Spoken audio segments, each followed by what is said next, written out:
Gente, boa tarde. Meu nome é Ariane Braga. Era para eu estar presente aí, né, nesse maravilhoso evento de inauguração da exposição, mas infelizmente eu tive que me ausentar, pelo menos presencialmente, por conta de demandas da escola, né? Eu sou professor da rede básica aqui de Campinas, professor de História do município, e algumas demandas da escola de urgência surgiram, né? Mas aqui, né, há uma solução que eu acho que não é a melhor, né, evidente, estar presente, é sempre mais interessante, mas que ajuda a contar um pouco da minha trajetória, né? Então a Dani e a Helena deram essa possibilidade, eu falei, não, vamos se organizar, vamos fazer um vídeo bacana. Eu sou formado em História e em Educação Física pela Unicamp, estou fazendo Pedagogia agora, junto com a pós-graduação, né, com doutorado da FEF. E a minha história é marcada, a minha história dentro dessa universidade é marcada pelo esporte universitário. Não só a Liga das Atléticas, mas o movimento universitário, o movimento do esporte universitário como um todo. Da Lau, em específico, eu participei em dois momentos. Um mais tímido, lá em 2010, um momento de que a Lau estava se reestruturando, ganhando talvez o formato que ela tem mais ou menos hoje. E depois, num momento muito decisivo, em 2015, quando, depois de uma tentativa de legitimação e de legalização, chegamos num impasse. Havia o risco de não haver gestão. E aí o movimento da Liga se desfazer. E sem a Liga, muitas ações que ocorrem nas atléticas também poderiam ser fragilizadas. Pensando nisso, um grupo de colegas da FEF, mas também de outras unidades, das engenharias, da biologia, né? Nós temos aí a Marília, que fez parte desse momento, muito, muito importante, né? Das humanas, do IFISH, da farmácia, da economia, de uma série de localidades da Unicamp, de institutos, de unidades da Unicamp, resolvemos tocar barco, né? E assim foi durante 4 anos. 3 desses eu estava na figura de presidente. A figura de presidente, né, é mais, eu encaro pelo menos como uma figura de centralização para saber quem é a referência, mas ela não é uma centralização de poder, não deveria ser, né? E a gente tentou marcar isso. No último ano de gestão, eu já não tinha mais o cargo de presidente, porque nós fizemos uma espécie de um triunvirato, né? Eu, Marília, Matheus, um colega da história, e a gente foi bem interessante essa experiência, né? De dividir responsabilidades, de olhar, inclusive, quais são os perfis, né? Eu sempre tive um perfil muito mais burocrático, né? Eu adoro reunião. Mas esse relato inicial mostra a dificuldade que é para a existência do esporte universitário, pensando que boa parte desse esporte universitário brasileiro está baseado no movimento estudantil. E aí a gente está pensando uma fração da vida das pessoas que se dá na universidade. Então o processo de continuidade sempre é muito difícil.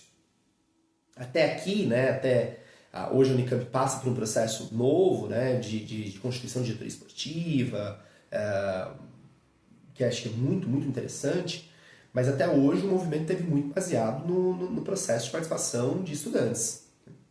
É diferente do que ocorre em outras localidades, se a gente olha, por exemplo, o esporte universitário dos Estados Unidos, que eu tenho as universidades com programas extremamente profissionalizados. Né?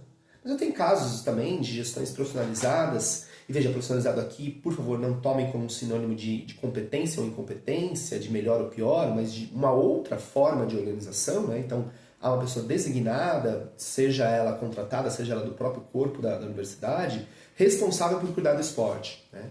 Não foi esse o modelo que a Unicamp adotou, não é o modelo, por exemplo, que o Mestre também adota, até a própria USP, mesmo tendo um diretor no CP, né, no seu centro esportivo, não é esse o modelo que a gente tem em São Paulo. Né? O modelo de São Paulo é muito mais baseado nas atléticas e das atléticas das ligas. Mas enfim, a gente tem casos famosos, né, também de gestão esportiva profissionalizada no estado de São Paulo, evidente. Né? Se a gente pensar, por exemplo, no caso da Universidade Paulista, da Unip, ou do Mackenzie, Uni Santana, algumas das universidades que tradicionalmente têm apresentado resultados significativos. Enfim, esse é um outro debate de como se organiza. Né? Mas dizer que aqui na Unicamp a gente tem essa característica das atléticas, das ligas, e aí, portanto, é uma questão de livre adesão, a transição é difícil, a própria guarda da memória é muito complicado. Para a gente fazer uma exposição dessa acontecer, eu tenho que mobilizar as pessoas, eu não tenho um acervo ainda institucionalizado. Talvez seja o caminho, inclusive, né? Um processo de institucionalização desses acervos. Faço um destaque, né, como diretor de patrimônio da Federação Universitária Paulista de Esportes, a FUP, tive esse patrimônio histórico e memória. Tive esse cargo. A própria federação tem uma dificuldade de fazer essa gestão da memória. Ela tá muito mais, esse acervo ele está muito mais sobre a guarda individual. E aí é aquela questão, me empresta, se tem alguma coisa. Eu cheguei a fazer um material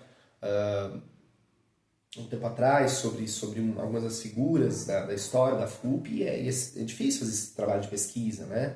Porque, de fato, não é um campo tão consolidado.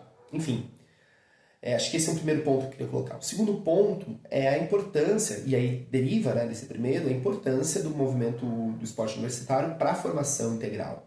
Quando eu penso na questão de uma formação integral, uma formação que não esteja só vinculada aos saberes dos nossos cursos, mas de negociação política, de vivência em coletivo, acho que é fundamental pensar o esporte universitário. A minha formação política em coletivo, ela é no movimento esportivo, no movimento das atléticas.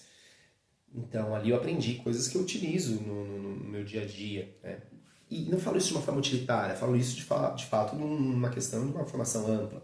Negociar, por exemplo, com reitorias, né? E falo reitorias porque passei por diferentes gestões, é um aprendizado muito interessante, né? Mostrar o que são os resultados possíveis, o que é um bom uso do dinheiro público. Veja, bom uso do dinheiro público, não vou caminhar naquela linguagem mais neoliberal de vamos otimizar, não, bom uso, um uso consciente, um uso que traga mais gente para a universidade, ocupando o espaço público, tendo vivências diversas, né? Eu passei por reitorias que olhavam mais a demanda no micro, né, na negociação caso a caso, porque entendiam que a política pública poderia ser feita assim, é um caminho interessante, e outras que pensavam mais em ações macro, a longo prazo, também um caminho interessante, os dois com seus prós e contras, né? E isso só foi possível porque estava no movimento das atléticas. Um outro ponto que eu acho que é fundamental é como a LAU e outras atléticas, eu vou tentar sempre falar LAU e outras atléticas, porque não existe a liga se não existirem as atléticas, mas também as atléticas se fortalecem com a existência de uma liga, né? Uma ação, uma via dupla, a importância da formação. Né? Revisitando os meus certificados, eu vi o quanto a gente recebeu estagiários na área de gestão, na área de esporte, na área de lazer, pessoas que puderam ter vivências que depois foram utilizadas, eu estou lendo sobre educação física específico, que tiveram vivências através do movimento do esporte universitário, tiveram a possibilidade de vivências que depois foram para os seus campos profissionais, né? Seja como treinadores ou treinadoras, seja como composição de comissões técnicas, né? Poderia aqui passar um tempo dizendo de gente que está no exterior, de gente que está aqui na ativa, de gente que está no corpo docente, enfim, e aí os exemplos são muitos. Um outro ponto interessante para pensar aqui com vocês é a ocupação do espaço público. Eu venho da Atlético de Fiche e nosso grande lema era ocupar o espaço público. Se fizermos isso bem ou não naquele momento, acho que é um outro debate, mas eu percebo o quanto o esporte garantiu uma ocupação do espaço público. Tomo como exemplo o nosso ginásio multidisciplinar, né? Que se hoje tem vida porque o esporte universitário estava ali. O esporte universitário está ali.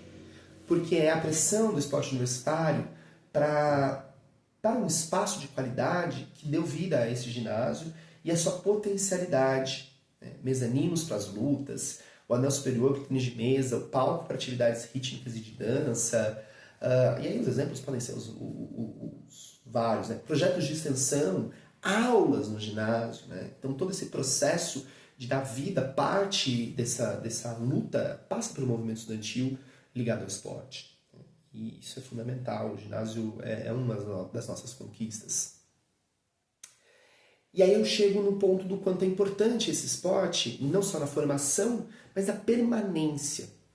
Me lembro de debater com docentes da administração central, em alguns momentos, o quanto a existência do esporte universitário, e aí não só o esporte de rendimento, de representação externa, mas o esporte de participação ajudava na permanência, na saúde mental, do processo de integração. Eu estou fazendo um trabalho de memorial lá na graduação de pedagogia e eu me dei conta do quanto eu só consegui terminar os meus ciclos na universidade por conta do movimento do esporte universitário. Né? Eu sou fruto dele. Né? E, ao mesmo tempo, ajudei a construí-lo. E fico muito orgulhoso disso. Sou parte de equipes competentes. Né? Não há um processo individual. Né? Enfim, de modo que hoje ter uma exposição e caminhos de pesquisa que estão sendo pensados, vários caminhos de pesquisa, mostrar a importância que graduandos, graduandas, pós-graduandos e pós-graduandas têm nesse universo é fundamental. Coroamos isso com essa exposição aqui hoje, mas que não é um fim, é um início para uma trilha extremamente potente. Né? E eu penso que uma frase que eu escutei uma vez, não me lembro o contexto, mas essa frase me marcou muito, dizia-se que a universidade era cemitério de atletas. Talvez seja, talvez nós não vamos formar atletas de alto rendimento, ainda que tenhamos tangenciado. Né? Me lembro de algumas modalidades pouco convencionais, no sentido da prática constante, né? O wrestling, por exemplo, o Wushu, que a gente conseguiu mandar a gente para representações internacionais, medalhar em campeonato mundial. Né? Mas eu gostaria de pensar que essa universidade e o esporte universitário é um celeiro de possibilidades. Possibilidades que não se limitam apenas aos resultados do alto rendimento, mas que fazem, de fato, parte de uma formação integral. É isso, aproveitem a exposição, vamos seguir dialogando, que a gente possa ter mais esses espaços. Obrigadão.